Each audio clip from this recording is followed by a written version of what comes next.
सभी प्रकार की नकारात्मकता नष्ट हुई है, कुछ भी शेष नहीं, एकदम फर्स्ट क्लास। बस 3 बातें आपको ध्यान रखनी है कि सब ऐसे ही बना रहे।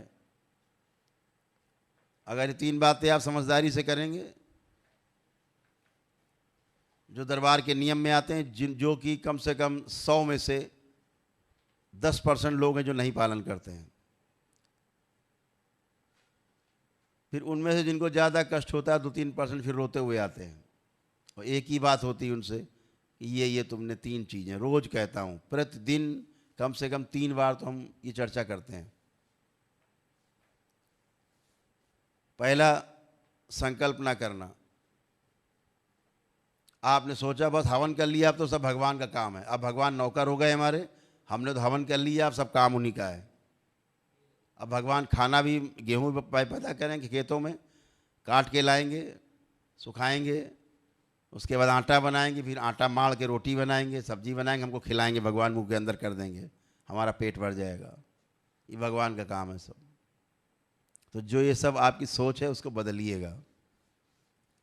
ये जो आप 1 दिवसीय हवन करें, चाहे कोई भी आप करते हैं दरबार से जुड़ करके अनुष्ठान, तो आपके पास एक ऊर्जा का भंडार होता है।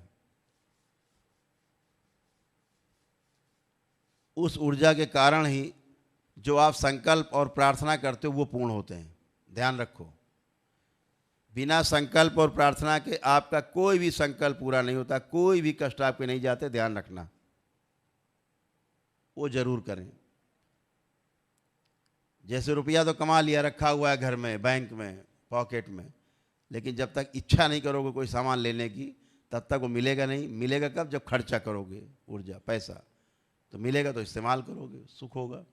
ऐसे आपकी ऊर्जा है, एकत्रित है, लेकिन जब संकल्प और प्रार्थना करोगे तभी वो सक्रिय होगी, और वो ऊर्जा खर्च होकर के उसमें से कुछ ऊर्जा और आपके संकल्प को पूरा कराती है। और अनावश्यक संकल्प ना ही करें, संकल्प वही करें जो वाकई में कष्ट है, रोग है, या कोई इच्छा है आपकी कोई दरबार से।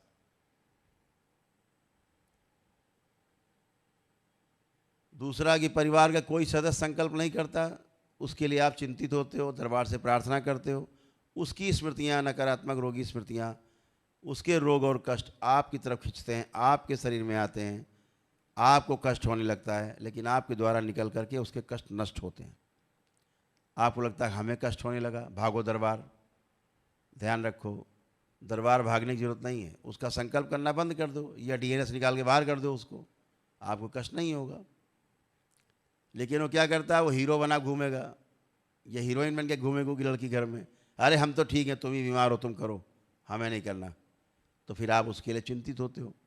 और वही सबसे ज़्यादा बीमार है जो घर में कहता हम बिल्कुल ठीक हैं। समझो महारोगी व्यक्ति घर के अंदर है, ये सबसे महान व्यक्ति यही है घर के अंदर, जिसने पूरे घर में अराजकता फैला रखी है, वो यही व्यक्ति है जो कहे हम बिल्कुल ठीक है, हमें कुछ नहीं है। ऐसा कोई हरिश्चंद्र पैदा नहीं हुआ अभी तक जो ठीक है सब। वो बात अलग है कि अनुभूति ना होती हो, या स्मृतियों ने खोपड़ा पकड़ रखा है जकड़ के, और सोच ही नहीं पा रहा क्या करना है, पागल बना घूम रहा है।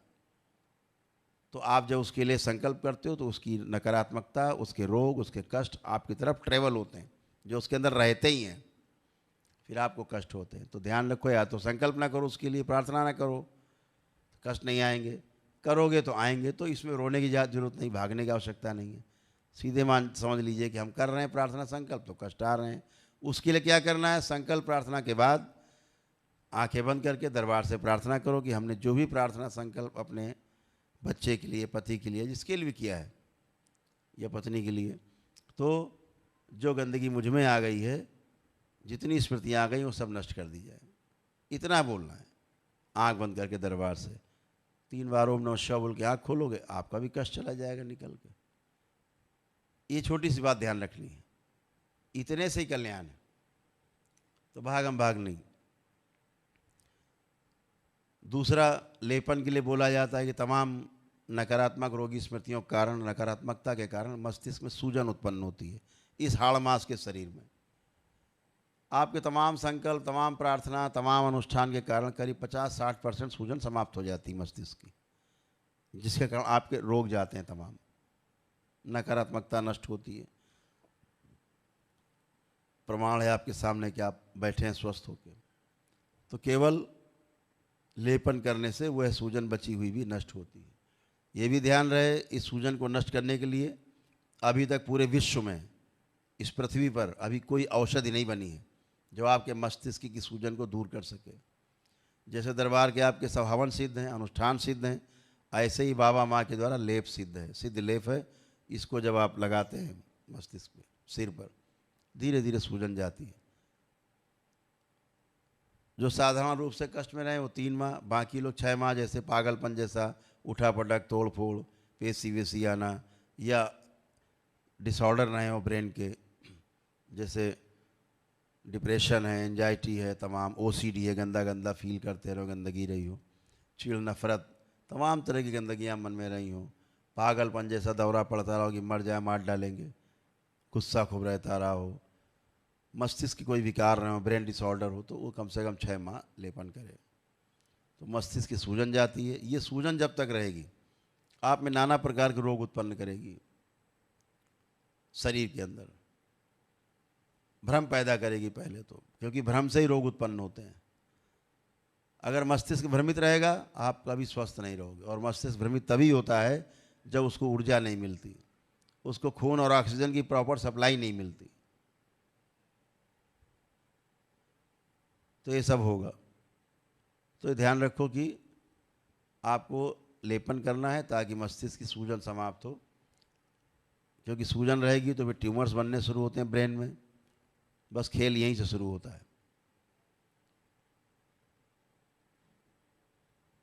फिर ब्रेन स्ट्रोक होना, हार्ट अटैक आना, लकवा लग जाना, दौरे पड़ना, कोमा में चले जाना, ये सामान्य बात है सूजन होने के कारण। डॉक्टर साहब जब कहते हैं ना अस्पताल में कि आप भाई अब ईश्वर से प्रार्थना करो अपने मरीज के लिए, बस समझ लो सूजन ने इनका काम डॉक्टर साहब का पूरा कर दिया, और डॉक्टर साहब ने पूरा अपना काम कर लिया है। अब आपको भगवान से सीधे जोड़ दिया है। अब आप जानो भगवान जाने, डॉक्टर साहब किनारे हो गए।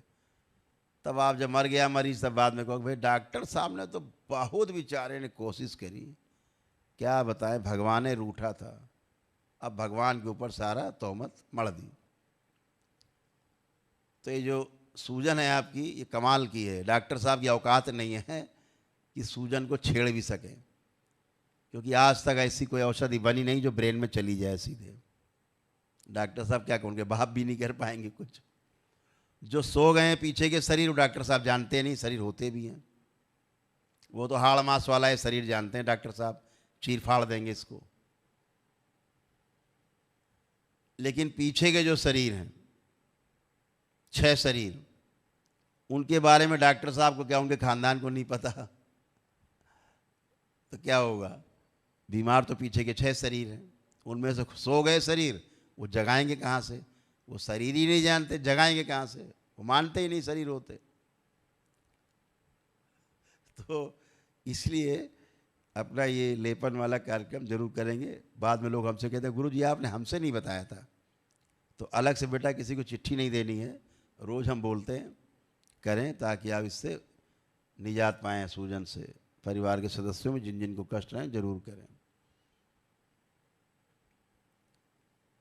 तीसरा जो एक कारण है आपके कष्टों का, दोबारा से होने के कष्टों का, वो हम बता रहे हैं आपको सारे, फील होने का, भ्रम होने का।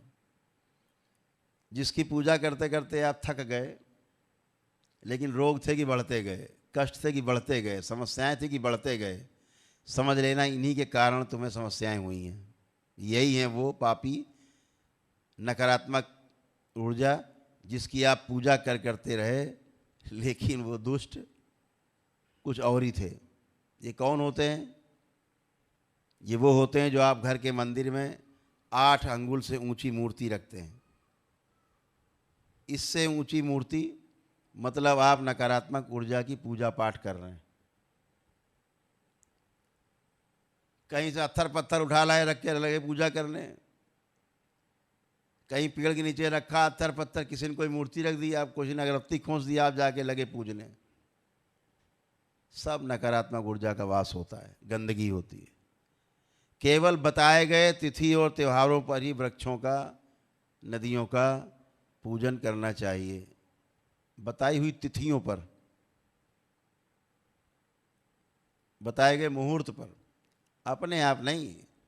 जो पर्व हैं उनमें करना चाहिए केवल, जो शास्त्रोक्त है। गए लगे पूजने, सब नकारात्मक ऊर्जा अंदर, रोगी नकारात्मक आपके अंदर घुसी, फिर बच्चों में गई, घर की महिलाओं में गई, बच्चियों में गई, सब कष्ट में। और आप तो सोच रहे हो हम तो बड़े भाई पुजारी हैं, हम बड़ी पुजारी हैं, उसके बाद भी कष्ट आ रहे हैं। तो आपके कष्ट आपकी नादानी से आ रहे हैं, ये ध्यान रखो। जिस देवी देवता की मूर्ति आपने बड़ी रखी हो, हटा दें।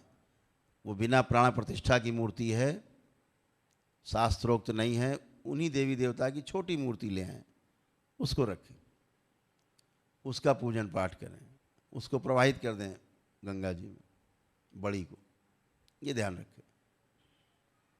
तो तमाम अटरी मटरी देवी, चटरी देवी से बचें।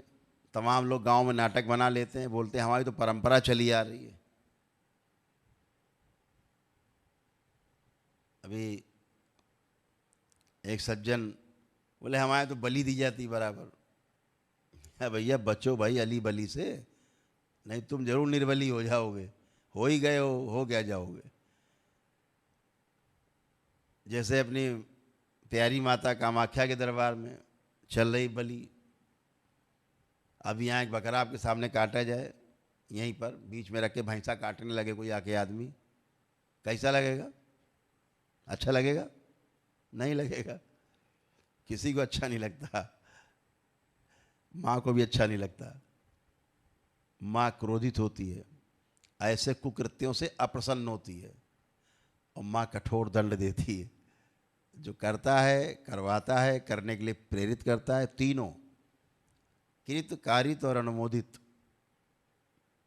तीनों इसके सहभागी हैं। तीनों पाप के भागी, तीनों रौरव नरक में जाते हैं, महान नरक में। कठोर दंड है, जिंदा में भी, मर जाने के बाद भी। तो बलि वली प्रथा से बचें, जीव हत्या करने से, धर्म के नाम पर जीव हत्या से बचें। कोई क्या खाता है, मांस खाता है, मीट खाता है, उससे हमारा लेना देना नहीं है, वो उसका अपना खान पान है। लेकिन धर्म के नाम पर जो हत्याएं होती हैं, ये बिल्कुल ही अनुचित है। एक शुभ काम में आप अशुभ काम करते हो। आप गाय का दूध धो के लाए, नींबू निचोड़ दे कोई, आपका काम पूरा हो गया, दूध का काम खत्म। तो आपने बढ़िया पूजा पाठ यज्ञ आदि किए, दे दी बलि, आपका काम खत्म, उल्टा हो गया सब। तो यज्ञ हिंसा से बचना है, ये सब गंदगी से बचना है अपने को, इन कुकृत्यों से बचना है, अपराध से बचना है, और अपने बच्चों को भी सही शिक्षा देनी, इससे बचना है। पहले कभी कोई परंपरा रही हो, तोड़िए। कोई तो घर में वीर पैदा होता है, कोई तो घर में साहसी व्यक्ति पैदा होता है जो परंपराओं को तोड़ पाता है। तो इन परंपराओं को, गंदी परंपराओं को तोड़ना है। परंपरा के नाम पर धर्म के साथ अपराध करना ठीक नहीं। तो ये नकारात्मक ऊर्जा की पूजा पाठ अगर आप फिर से करते हैं तो फिर आपको कष्ट होते हैं, ध्यान रखो। तो इस चीज़ को आपके मंदिर की सफाई करनी है, ठीक है। जिसके घर में, जिसके तमाम संपत्तियाँ हो, कई संपत्तियाँ हो घर में, दरबार से एक सिद्ध हवन ले लो अपने ही घर में। उन सभी संपत्तियों का नाम ले करके, यहाँ यहाँ ये संपत्ति, जो घर का मुखिया हो, घर में बड़ा हो, वो संकल्प ले ले। वो ना हो उसके बाद जो घर का सदस्य वो ले ले संकल्प, जो जो यहाँ पर गंदगी है, इन स्थानों पर नकारात्मकता है, वो सब इसी हवन में नष्ट कर दी जाए। एक सिद्ध हवन करते हो आप संकल्प करके, बाबा सब उसी में नष्ट हो जाता है। बाकी दरबार ने तो सब घर वर आपके सब फर्स्ट क्लास पवित्र करके रखे हैं। फिर भी ज़मीन की जो कष्ट नीचे के होते हैं, हमेशा ध्यान रखो। कोई भी ज़मीन आप मकान लेते हो, वहाँ पर नकारात्मकता हो चाहे सकारात्मकता हो, दोनों ही आपसे जुड़ जाती हैं। वहाँ की अच्छाई, वहाँ की बुराई, दोनों आपसे जुड़ती हैं। तो ये ध्यान रखो कि हमें उसकी सफाई शुद्धि करनी है। आयुर्वेद तक में नियम है। हम लोग जब आयुर्वेद पे काम करते थे तो पहले जा कर के आमंत्रित करके आते थे एक दिन पेड़ पौधों को, पहले खास ग्रह नक्षत्र में, फिर अगले दिन उखड़वाते थे। क्यों? पहले दिन पूजन कर देते थे उस स्थान पे जाके, हमें वृक्ष चाहिए, टहनी चाहिए, छाल चाहिए या फल फूल चाहिए। अगले दिन जा कर के लेते। तो क्या होता था, उसमें रहने वाली जो चीज़ें होती थी जो दिखाई नहीं देती आपको, वो स्थान छोड़ देती थी, फिर आपको कोई दुष्प्रभाव नहीं होता। और ग्रह नक्षत्र के अनुसार उखाड़ी गई औषधियाँ विशेष कार्य करती हैं, विशेष आपको ताकत देती हैं। तो ये सब करते थे। तो ऐसे ही ये भी है कि अपने को समझदारी से ही सारा काम करना है। जो काम समझदारी से करेंगे तो सुख निश्चित पैदा होगा, ना समझी से करेंगे तो दुख पैदा होगा। और तमाम ऐसी चीज़ें हैं जो अभी इस कलयुग में परंपरा के रूप में विद्यमान है लोगों घर, खानदान, परिवार में, जिनसे लोग पीड़ित हैं। पुराने बुजुर्ग सब कर गए उल्टा सीधा काम, आप उस परंपरा को ढोल पीट के आगे बढ़ा रहे हैं। तो गंवारों की तरह नहीं, समझदार की तरह से आगे आना है, समझदारी रखना है अपनी आगे, और हमेशा आप अच्छे बने रहेंगे। तो 3 चीज़ें आप अगर ध्यान देंगे तो हमेशा अच्छे बने रहेंगे। इतनी बात छोटी सी है। बाकी जो परिवार के सदस्य नहीं आ पाए हैं वो लोग घर में, हम शनिवार के दिन जब दरबार रात में संकल्प कराता है 9-10 ओम नमः शिवाय।